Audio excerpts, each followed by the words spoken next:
noches a todos y muy bienvenidos al Toro por los Cuernos.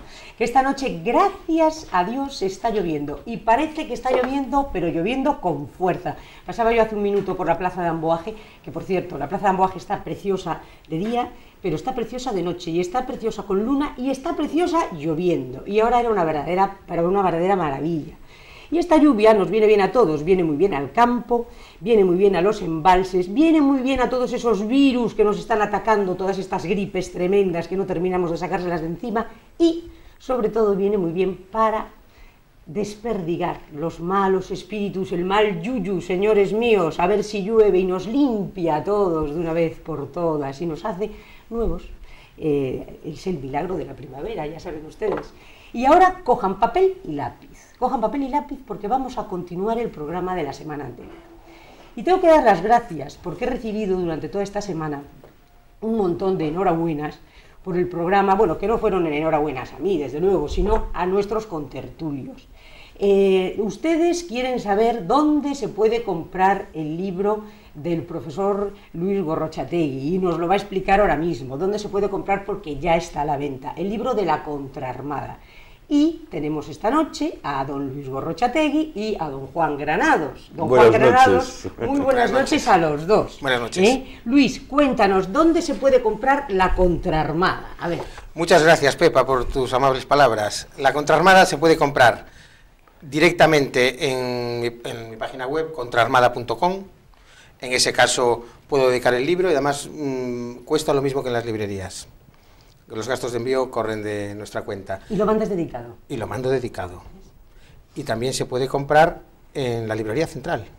Ya está. A partir de a la mañana. Venta de la a partir central. De mañana en la librería central. Pues ya lo saben ustedes, la Contraarmada y en la librería central o en contraarmada.com. Y don Luis Granados... Don Juan. Perdón, don Juan Granados, muy buenas noches. Muy buenas Juan. noches. Y aquí tenemos dos libros tuyos que son La historia de Ferrol en novela, en unos momentos fantásticos. Es Sí. Sartine y El caballero del punto fijo. Este libro habla de Ferrol, enséñalo tú si quieres. Sí, de esta Ferrol. es... En realidad Sartine es, bueno, es un hijo querido por mí porque es mi primera novela. Yo había hecho, bueno, igual que Luis, había escrito una historia de Ferrol con Vía Láctea, alguna historia contemporánea también y cuestiones de historia, ¿no? Y artículos de mi especialidad, ¿no? Pero lo que es novela empecé con esta, con Sartine y el caballero del punto fijo, y que la editorial Edasa, en la mía de toda la vida, ya voy por el tercero, ese es el tercero, y estoy ya pergueñando el cuarto, ¿no? Y bueno, tiene el interés de que en realidad deviene un poco de mis investigaciones más formales de historia moderna del siglo XVIII y fundamentalmente de Ferrol y la formación del arsenal y el desarrollo de los intendentes de ejército aquí, ¿no? Y como tenía tanta documentación y tenía un verano, digamos así, un poco empañado por... Luis sabe mucho de esto, pues dije yo, bueno, que puedo hacer dos cosas. O dedicarme a tomar el sol o escribir una novela, y de ahí salió la idea de Sartine. Y hablas de Jorge, Juan. Sí, bueno, no quiero desvelarlo todo, porque muchos ferrolos la conocen porque ya. Fue un gran espía. Porque yo creo que es de las pocas novelas que hablan de Ferrol, por cierto, ¿no? Curiosamente, ¿no? Es una joya que tenemos en Galicia. Sí, la loca. Y bueno, ¿realmente de qué habla? Bueno, Nicolás Sartine es un personaje ficticio, es un intendente mandado por...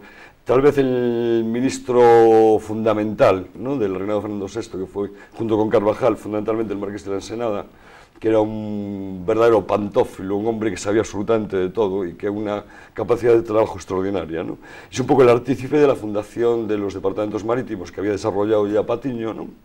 Y el desarrollo de una verdadera industria naval en Ferrol, ¿no?, la creación del arsenal y del astillero, ¿no? Es decir, había una primera estructura fundada por Patiño y por Campillo en La Graña, como sabéis muy bien, sí. Pero bueno, de ahí habían salido, pues nada, dos fragatas, una fragata segunda, dos navíos, perdón, el Galicia y el León, y una fragata segunda se llamaba Hermiona, una máquina de arbolar mástiles y poco más, ¿no?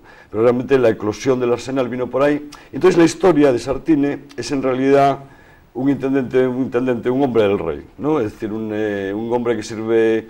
Hay dos tipos de personas, los comisarios y los funcionarios. Los funcionarios somos nosotros, somos gente aburridísima, y los comisarios son Clint Eastwood, es decir, aquellos que van a donde se les manda y hacer lo que haya que hacer, ¿no?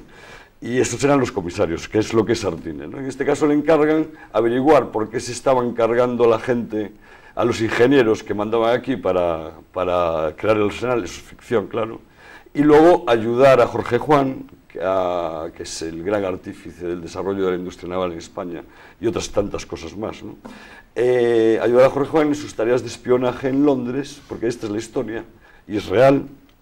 No solo copia modelos ingleses, que a su vez los ingleses se lo habían copiado de modelos españoles, ¿no? Que ya venían de la floreciente industria naval española. En ese sentido, teníamos pocos barcos, pero muy buenos, muy bien hechos, ¿no? Y bueno, cuando el secuestro, Luis lo sabe muy bien, cuando se toma la fragata Princesa, los ingleses desarrollan su industria naval en función de esas medidas, esos gálibos españoles, ¿no? Jorge Juan, bueno, luego, claro, tiene la eclosión del desarrollo de los arsenales en Chatham, en Portsmouth, en todo el Medway del Támesis inglés, una industria naval brutal. Cuando Ensenada toma el mando de las operaciones, los ingleses tenían en activo entre navíos y fragatas 283 unidades, España 33, y no en muy buenas condiciones. Era trágico. Nadie se explica cómo era posible mantener la carrera de Indias en esas condiciones, ¿no? De lo que hablábamos precisamente el otro día. El otro día, claro. Y entonces, bueno, había que hacer algo. Y Ensenada era el hombre, era una persona con un dinamismo extraordinario, ¿no? Estudiado muy bien su figura por don Antonio Rodríguez Villa hace muchos años, pero sobre todo por un buenísimo amigo mío, que como seguramente me verá, te lo quiero nombrar porque lo quiero mucho, que es José Luis Gómez de Urdáñez, que es catedrático en la Universidad de La Rioja, y el mayor experto mundial en Ensenada y ensenadismo, digamos, ¿no? Del que aprendí mucho, por cierto, y que me sirvieron mucho sus artículos para hablar de este personaje tan singular. Y bueno, Ensenada era muy amigo, la gente lista se busca, como sabemos, ¿no? Y era muy amigo de Jorge Juan, y le dijo, mira, aquí lo que nos queda es, te vas de espía con Ulloa, y bueno, en este caso no fue con Ulloa, pero en otros lugares sí. Y estos espiaban tanto de cómo se fabricaba el peltre de los botones de la Guardia Sajona, por ejemplo, cómo se obtenía el lacre más fino, o cómo se podía despiezar un barco para poder construirlo con criterios racionales. Es decir, hacer una primera planimetría y decir, no, nosotros hacemos las cureñas así, hacemos así las cuadernas de estas medidas, tal, de forma estandarizada, lo cual hace el inicio del proceso industrial. Porque antes se hacían de forma de carpintería de Ribera, es decir, como iban pudiendo, ¿no? Según la experiencia, ¿no? Bueno, y Jorge Juan, a costa de varias gripes, por cierto, como las tuyas, porque el hombre se ponía hasta aquí en el agua, el Midway, con un cartafón ahí a copiar. Sí, con anteojos, perdiendo vista, perdiendo salud, ¿no? Y se hacía pasar por varias cosas, se hacía pasar por Mr. Sublebrand, un librero, un bookseller, decían, en cualquier villorrio de Londres, ¿no? Por ejemplo.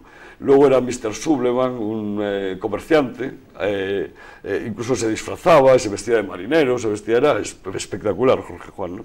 Y entonces se pongo un poco a Sartine para vestir, Sartine va un poco a recoger todo aquello y ayudarle a rematar la operación.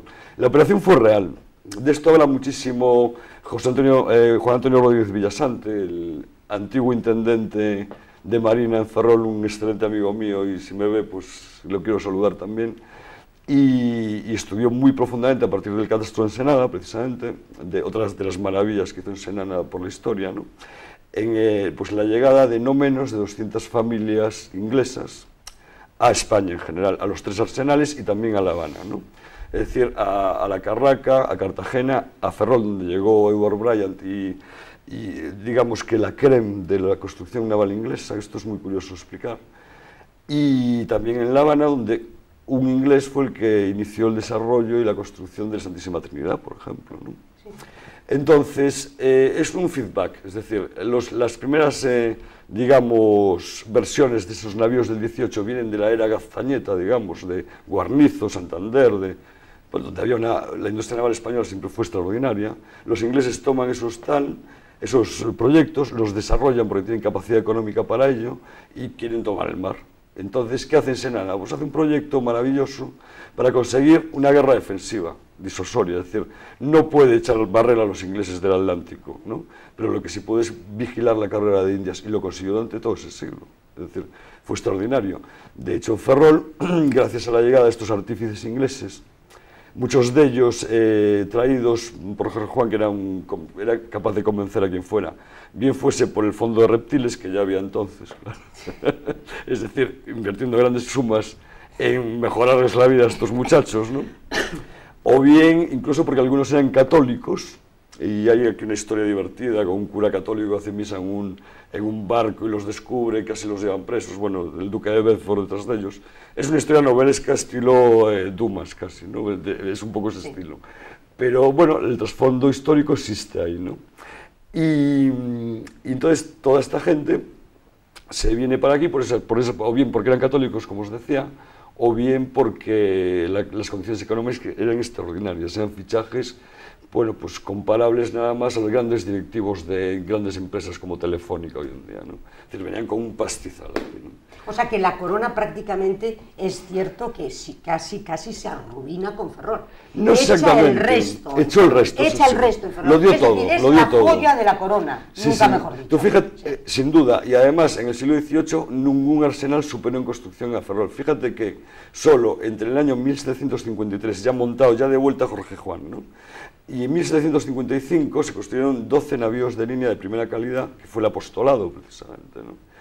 Claro, eso habla de la extraordinaria capacidad constructiva que hubo aquí en Esteiro, ¿no? Es decir, es verdaderamente sorprendente, 12 navíos en 3 años. Pero antes de todo esto y antes de ser la joya de la corona, acabamos de dejar a nuestra querida armada por un lado y a la contraarmada totalmente hecha unos zorros cerca de Lisboa, y entonces el rey Felipe II, en un momento en el que es muy similar al de hoy, porque resulta que entre 1550 y tantos y 1580, casi 90, señores y señoras, el rey Felipe II declara 3 veces la bancarrota de Castilla. Por lo tanto, yo creo que en este momento es un momento muy parecido al que estamos viviendo, que estamos prácticamente, nos han dejado en bancarrota. Entonces ya empiezan las similitudes, ¿no?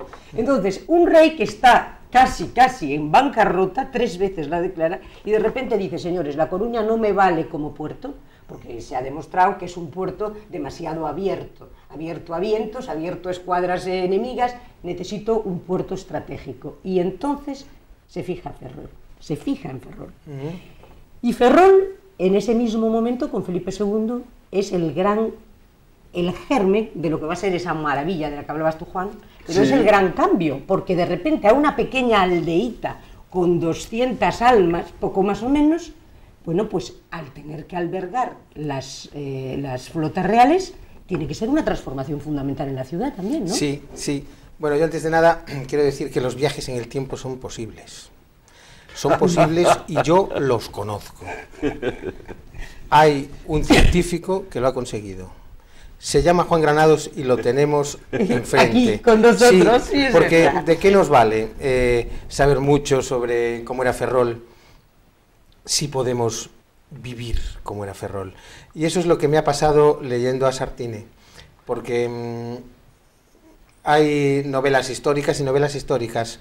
Cuando alguien escribe una novela que le sale por las orejas el conocimiento, ya no tiene que demostrarle nada a nadie y se zambulle en los personajes, es cuando salen las verdaderas novelas históricas. No sé, hay otras que se parece que están hechas por encargo, pero en las novelas de Juan literalmente abandonas el siglo XXI, te sumerges en el Ferrol del siglo XVIII y es una delicia que verdaderamente irrepetible.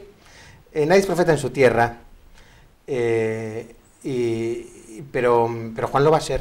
Juan lo va a ser porque en su viaje de ida y vuelta, porque está triunfando en España, en toda España, pues ahora por fin vuelve a Ferrol y... Nunca me he acabado de ir.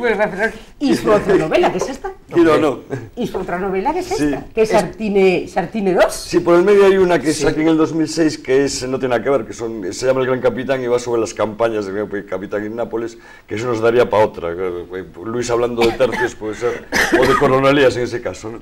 Este es, porque Sartine, bueno, la idea de la editorial es hacer una especie de serie naval, que es esta de Sartine, entreverada, digamos, con alguna otra cosa, ¿no? Para no cansar mucho, ¿no? Y esta tocaba hacer la segunda parte de Sartine en este caso, que en este caso lo envío a una época que me parece maravillosa, que es la época de las revoluciones jesuíticas del Paraguay, ¿no? Y bueno, los prolegómenos del Tratado de Madrid, por el cual esa parte pasaría a Portugal, ¿no? Y España saldría de las reducciones, perdiendo los jesuitas, bueno, pues su imperio, su teocracia, ¿no? Porque aquello era una auténtica teocracia realmente, ¿no? Y a mí a mí el tema de las utopías, que por otra parte me parecen bastante detestables en general, ¿no? Pero el tema de las utopías me apasiona, ¿no? Me gusta muchísimo. Me parece muy curioso esto de que un montón de gente enfervorizada creyendo todos lo mismo, ¿no? Me parece increíble, asombroso, ¿no? Sí, sí, sí, sí. Y era una utopía muy bien montada, financieramente perfecta, porque tenían el monopolio de la yerba mate, entre otras cosas, y tuvo enorme éxito después, ¿no? Y las reducciones eran verdaderas factorías, funcionaban muy bien con esos indios que sabían tocar el violín, que sabían hablar en latín, no en español, sino en latín y en guaraní, porque incluso los sermones, los jesuitas, muy en su línea, los hacían en guaraní, para acercarse más a la población, y era lo que hacía sospechar a Carlos, bueno, antes de Carlos III, ¿no? a la corte del Senado y de Fernando VI, que aquello no era muy católico, que unos curas estuvieran en territorio colonial, digámoslo así, aunque realmente no se llamaba así, ¿no? Eran virreinatos y eso, eran parte de la corona realmente, ¿no? Y que tuvieran ese tipo de leyes propias, que no pudieran ir blancos no jesuíticos a esa zona, toda esa historia, ¿no? Y me quise adentrar un poco eso y lo puse en relación, además. Es una novela que tiene dos momentos, ¿no? Con la época de Felipe II, la idea de, esto me llevaría mucho, ¿no? El templo de Salomón, el Traslato Imperii,